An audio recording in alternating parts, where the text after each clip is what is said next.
I've read somewhere that education in institutions was started being imparted basically to train Indian citizens to get into government jobs.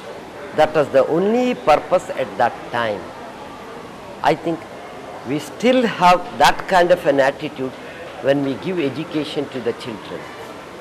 Lots of reforms have taken place, and the latest one is the right to education.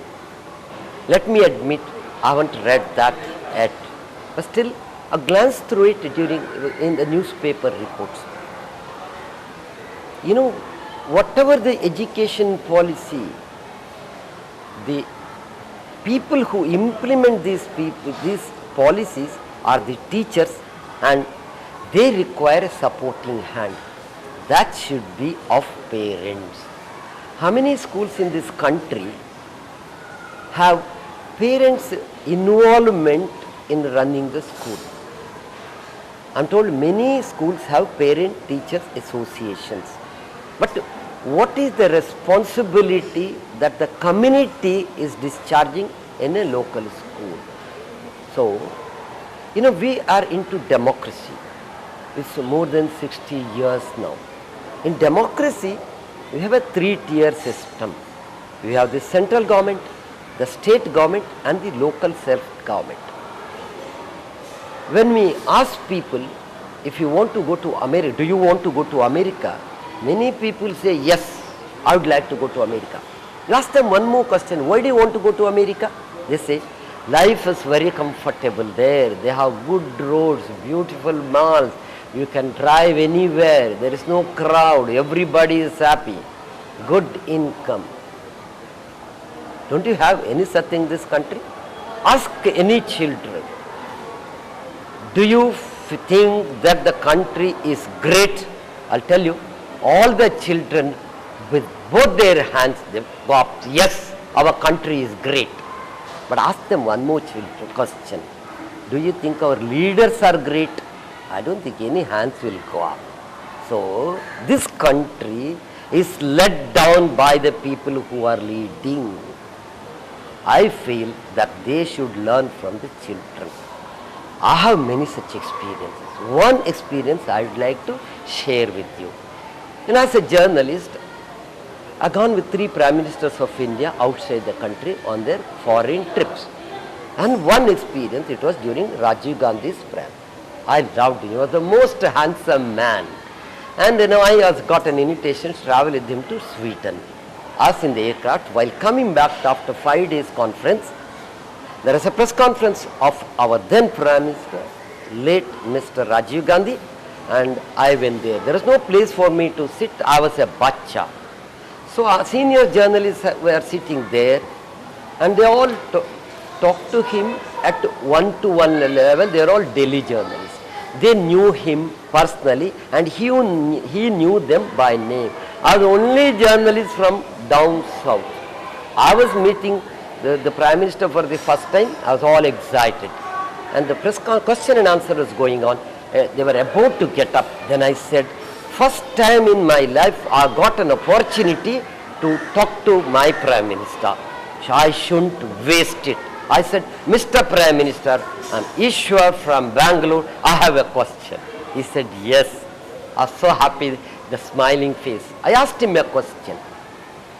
And we landed at Delhi. I went to my hostel, took an auto and reached there. And as I was reaching there, I asked at the hostel, said, do you have a room? They said, no room.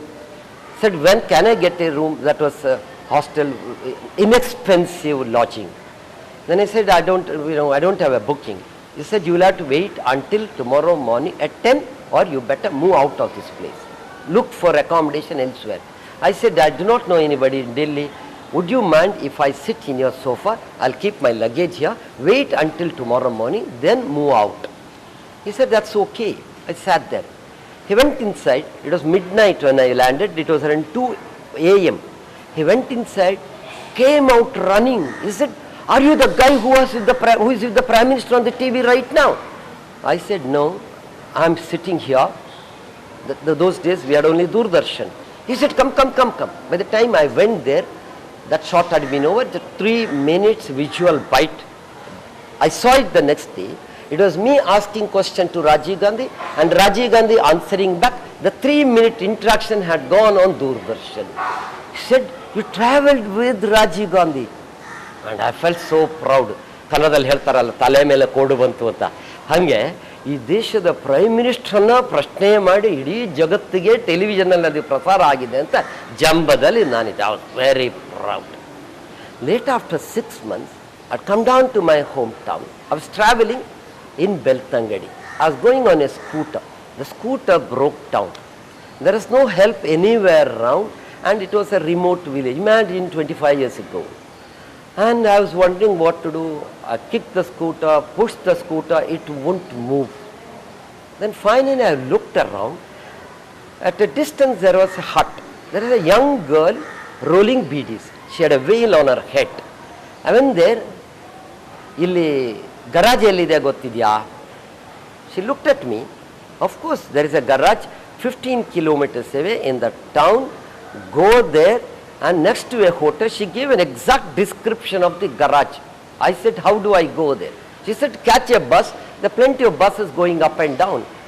Got into the bus, went to Beltangadi, looked for the hotel, and next door there was a garage. But I was shocked, it was closed. I went to the hotel, I said, when does this garage open? He said, he has gone home for lunch and he will come back only at 5. I had no patience to wait until 5. I said, where is his house?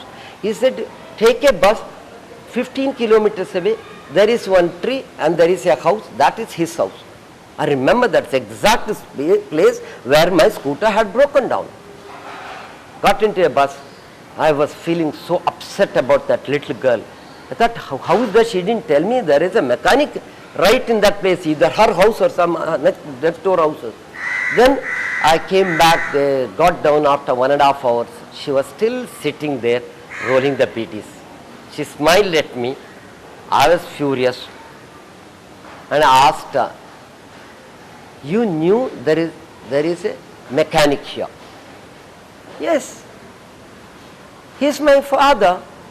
He had his lunch and sleeping at home. Why didn't you tell me? You saw me pushing the scooter, kicking it. Then I asked, I said, sir, what did you ask me? You asked for a garage. I directed you to the garage. If you had asked for a mechanic, I would have called my father. A journalist who felt proud of questioning the Prime Minister of the country, I felt ashamed of myself. I said, sorry, I will learn how to ask questions.